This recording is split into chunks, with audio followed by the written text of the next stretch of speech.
hora. 5 de la tarde con 2 minutos, seguimos la discusión a esta hora en la Cámara de Diputados, donde se analiza la acusación constitucional en contra de la jueza Silvana Donoso, quien concedió, recordemos, la libertad condicional a Hugo Bustamante Pérez en 2016, presunto autor del crimen de Ámbar Cornejo. Esto tras rechazarse la cuestión previa.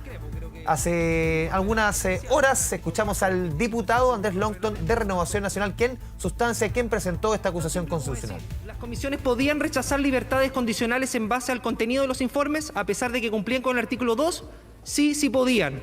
Y lo hacían todos los años. Por lo tanto, no era ilegal, presidente. Era absolutamente legal. Se hacía todos los años.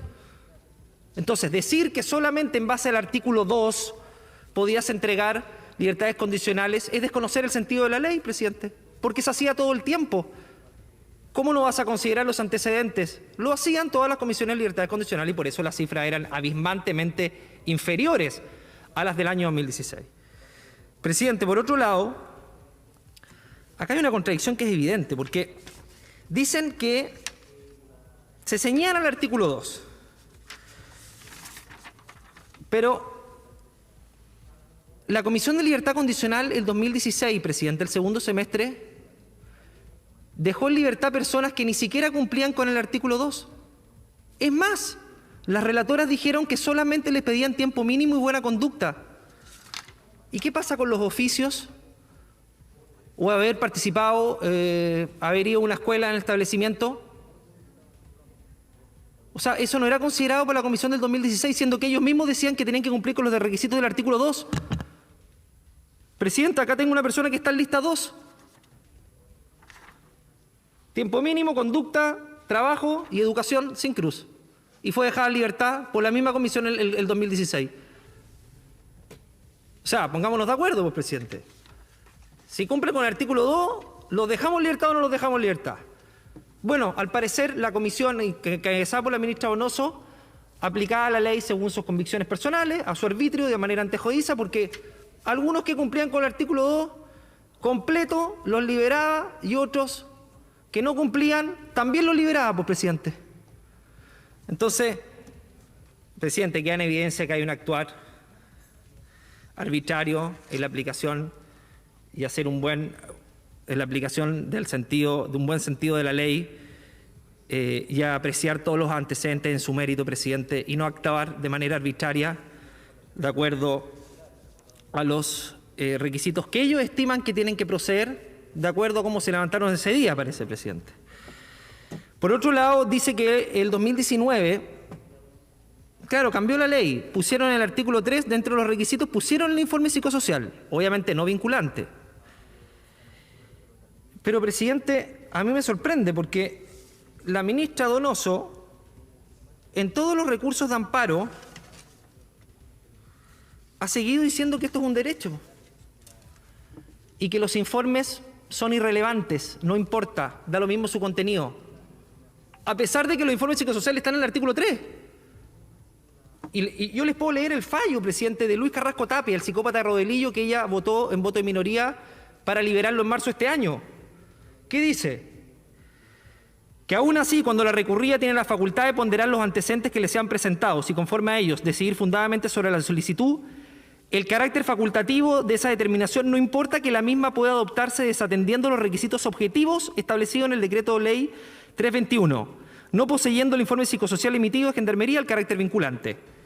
Que en consecuencia, en este caso, la recurrida ha negado la libertad condicional al amparado pese a cumplir con todos los requisitos previos en el artículo 2 del citado decreto ley, con lo cual se ha privado ilegalmente al interno de su derecho a recuperar la libertad condicional. El decreto ley no habla en ninguna parte de derecho, presidente. ¿Y saben qué decía ese informe de Luis Carrasco Tapia? Porque no lo cita, presidente. Es decir, a pesar de que el informe está en el 3, es decir, es relevante, la ministra lo hace caso omiso, lo omite, al igual como lo hizo el 2016, lo omite, no le importa su contenido. Presidente, ¿qué dice parte de ese informe psicosocial de Luis Carrasco Tapia? Psicópata de Rodelillo que mató y violó brutalmente a Viviana Montenegro 72 puñaladas. Existen actitudes que apoyan y justifican una actividad Escuchábamos sexual. al diputado de Renovación Nacional, Andrés Longton, en medio de la discusión por esta acusación constitucional en contra de la ministra de la Corte de Apelaciones de Valparaíso, Silvana Donoso. Vamos con más detalles al Congreso con Kevin Filgueras. Kevin. Sí, Andrés, muy buenas tardes. Contarles que la sesión de la sala de la Cámara de Diputados ha sido bastante extensa. A eso de las 2 de la tarde se votó la cuestión previa que dedujo la defensa de la ministra de la Corte de Apelaciones de Valparaíso, Silvana Donoso. Particularmente se rechazó por una amplísima mayoría, 107 votos en contra de esta cuestión previa. Luego de eso vino la exposición de quien ha sido uno de los impulsores de esta acusación constitucional, como ha sido el diputado Andrés Longton. Cerca de 2 horas estuvo relatando los hechos y también citando algunos de los testimonios que recibió la comisión, que recordemos ayer había emitido un informe negativo a la sala de la Cámara de Diputados. Estamos con 2 parlamentarios que también han respaldado esta acusación constitucional, el diputado Iván Flores de la ADC y el diputado Osvaldo Urrutia de la UDI. Diputado, parto con usted, preguntarle por qué se debería aprobar esta acusación constitucional. Muy buenas tardes. Buenas tardes, Kevin. Mira, estamos contentos con el primer resultado a las 14 horas porque una amplia mayoría de los parlamentarios, como tú bien decías, rechazó la cuestión previa que argumentó la defensa de la acusada Silvana Donoso. Lo que me pareció muy bien porque quiere decir que los diputados tenemos todas las atribuciones que nos da la Constitución y las leyes para poder hacer una acusación constitucional contra un ministro que ha incurrido en notable abandono de deberes. Así que ese triunfo, bueno, espero que se repita en unas horas más cuando tengamos que votar la cuestión de fondo. Ya expuso el diputado Lonto, ahora está exponiendo la defensa, después vamos a hablar un parlamentario por bancada. Lamentablemente el tiempo es muy breve, son 5 minutos por diputado, así que es de esperar que terminemos alrededor de las 20 horas esta acusación. Ahora, ¿por qué creo? Hay varios argumentos, pero en breve tiempo te puedo decir que uno de los elementos más importantes que ha sido discutido hoy día es que ¿por qué la ministra en forma arbitraria, dictatorial, ordenó al resto de la comisión que no se viera o que no se relatara el informe psicosocial? Y se ha hecho un manejo mañoso entre que aquí hay 2 informes, un informe de Gendarmería, el informe del jefe del recinto penitenciario y el informe psicosocial. Y la verdad es que es un solo informe, en que el informe psicosocial está contenido, es el mismo informe, es de Gendarmería. Uno, el que lo firma el jefe del recinto carcelario, pero que lo firman funcionarios de Gendarmería en distintas instancias. Está el informe de conducta, está el informe de los tiempos de cumplimiento de la pena, pero también un informe hecho por un psicólogo y un asistente social de Gendarmería, y que forman parte del expediente que los relatores, estos profesionales, abogados, jueces, van a la sala y relatan para que los jueces puedan escuchar cuál es el informe psicosocial. ¿Y estos informes no fueron tomados en cuenta? No fueron tomados en cuenta. Si bien es cierto, la ley no establece que sean vinculantes, porque si no sería... ¿para qué tendríamos jueces? Sería Gendarmería el que resolviera. Tienen que ponderarlo. Es obligación de los jueces escuchar este relato o leer el informe, y si consideran que el informe es incompleto, no les satisface, bueno, tienen otros elementos, como la condena, que hay que revisarla y leerla. De hecho, uno de los abogados leyó las condenas. Entonces, si no le cuadra la condena y el delito que cometió, bueno, compárelo con el informe. Hay otros elementos de prueba que siempre los jueces tienen que tener a la vista. No puede ser, como aquí se ha llamado, solamente tener los datos objetivos, o sea, el tiempo cumplido de la pena, porque es re fácil así, y el informe de conducta. Los informes de conducta son absolutamente instrumentalizados, porque además pide un tiempo muy menor. Estamos hablando de 8 meses de conducta, o sea, el reo...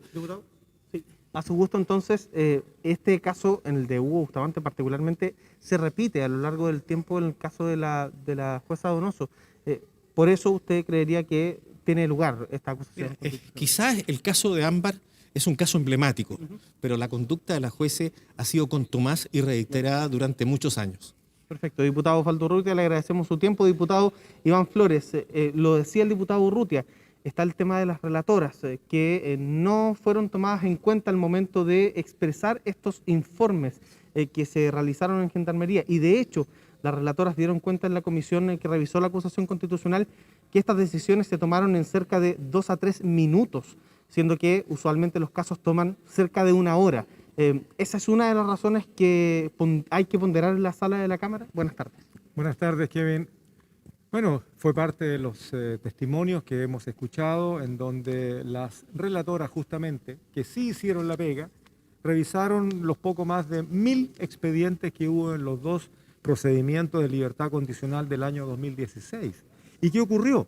Ocurrió que, por instrucción de la presidenta de la Comisión de Libertad Condicional, la jueza Donoso, la ministra Donoso, y cuyos otros 2 integrantes son inferiores jerárquicos en un poder del Estado que es absolutamente jerarquizado. Por lo tanto, su carrera funcionaria, su posibilidad de ascenso o de ubicación dentro del Poder Judicial depende de su jefe. Y el jefe dice, vamos a considerar el cumplimiento del plazo y la buena conducta. Pero cuando se trata de estos 1.100 aproximadamente reos que optaban al beneficio, porque no es un derecho, sino que es un beneficio, habían más de 100 que eran reos de alta peligrosidad. Y a ellos se les dio un trato similar, pues. O sea, se obvió el libro de vida, que es el expediente completo, no solamente del comportamiento en los últimos meses, sino que es todo lo que ha ocurrido y los informes especializados que van dando cuenta del perfil del individuo. Y en este caso, con el asesino de Ámbar, por ejemplo, todos los informes eran negativos ante la siquiera posibilidad de que pudiera optar. Pero tal como lo dijeron las relatoras, ellas leyeron los expedientes, pero había una instrucción por parte de la Comisión de Libertad Condicional que solamente se iban a considerar el plazo cumplido y la buena conducta de los últimos meses. No se consideraron todos los demás elementos que estaban en el libro. Entonces, Kevin, aquí hay una cuestión que es súper fundamental. Una persona, una familia, espera que el Estado lo que haga es brindarle garantías constitucionales de que va a poder expresar su dignidad humana y tiene que darle protección, tiene que darle justicia, tiene que darle igualdad de oportunidades, ¿no? Y conductas como la que está ocurriendo en este caso con esta Comisión de Libertad Condicional, se han vulnerado los derechos de personas que finalmente terminaron siendo asesinadas o violadas por estas personas que no se revisaron bien los antecedentes. Diputado, muy breve, estamos a pocas horas de que se vote esta acusación constitucional, si se declara o no admisible. Se ha hablado de presiones directas a parlamentarios. De hecho, el hermano de un parlamentario es el abogado de la jueza Silvana Donoso. ¿Usted ha visto presiones? ¿Ha visto un lobby para que esta acusación se caiga? Bueno, a ver, a mí me llamaron muchas personas preguntándome el por qué yo estaba acusando a alguien que defendía causas distintas a su rol de... ¿Quién lo llamó, diputado? No vale la pena citar nombres. Yo di mi respuesta, la que correspondía, y para decir que no porque una persona pertenezca a tal o cual colectivo o tenga tal o cual cercanía, hoy día puede eludir su responsabilidad. Han habido presiones, algunos parlamentarios han sido llamados, han sido presionados de distintas maneras. ¿Desde el Poder Judicial? Desde de algunos dirigentes, desde otros miembros del gremio de los abogados, porque parece que hay algunos abogados que están preocupados de lo que pueda pasar en su relación con algunas personas del Poder Judicial. O sea, aquí hay un elemento que empieza a molestar. A mí en lo personal, como persona, más que como parlamentario, empieza a molestar que uno empieza a ver que personas que están ligadas al Poder Judicial finalmente, empiecen a defender lo indefendible. Entonces, al final de cuentas, esto es una defensa corporativa, es una defensa al ascenso, es una defensa al poder. ¿A qué es? Cuando personas que están en la calle luchando por los derechos de las mujeres, por los derechos de los niños, finalmente lo que hacen es amparar a una persona que lo que ha hecho es liberar asesinos o violadores de mujeres, pues. O sea, este es como el mundo al revés. Bien. Por lo tanto, yo no voy a aceptar ningún tipo de presión, voy a actuar en plena conciencia. Bien. Diputado Iván Flores, le agradezco su tiempo. La acusación Andrés Vial se va a votar, lo decía el diputado Urrutia, cerca de las 8 de la noche.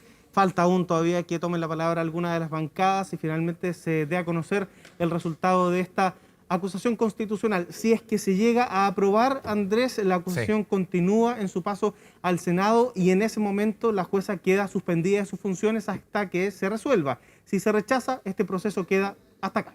Kevin, retomamos el contacto seguramente en el transcurso de la tarde. Buenas tardes. Chao.